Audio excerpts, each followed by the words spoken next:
Боловсролын сайд Наранбаяр ихтэй сургуулийн хичээлийн хуваарийг 10 дугаар сарын 1-ээс 7 дугаар сарын ихэнх хүртэл өөрчлөх саналыг гаргасан. Ингэснээр Улаанбаатар хотын хамгийн том асуудал болох төгжрлийг шийдэж төсвийн хэмнэлт хийх боломжтой хэмээн үзэж байна. Харин тус асуудлыг оюутнуудын зүгээс дэмжихгүй байгаагаа илэрхийллээ.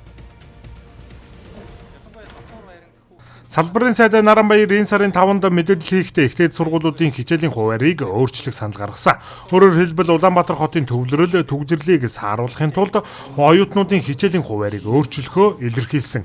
Намар хичээлийн шинэ жилийн үеэр автомашины хөдөлгөөн ихсэхэд тодорхой хувийг ихтэй сургуулийн хичээлийн цаг нөлөөлдөг байна. Тиймээс ихтэй сургуулиудын хичээл эхлэх цагийг 1 сарын дараа эхлүүлэх нь зарим талаараа ач холбогдолтой.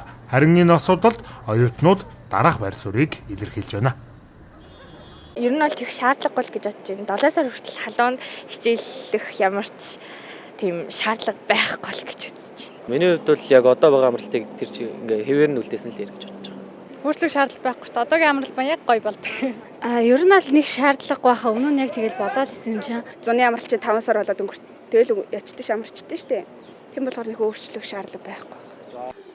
Оюутнуудын хувьд хичээлийн шинэ жил эхлэх хуваарийг өөрчлөх асуудалд эсэргүүцэлтэй хандаж байгаагаа илэрхийллээ. Гэвч намар 9 дугаар сард Улаанбаатар хотын хувьд төгжрөл төвлөрөл дээд цэгтээ хүрдэг учраас нарийн тооцоо судалгаатаагаар зарим ихтэй сургууль болон байгууллагын эхлэх хугацааг өөрчлөх шаардлага бидэнд тулгараад байна.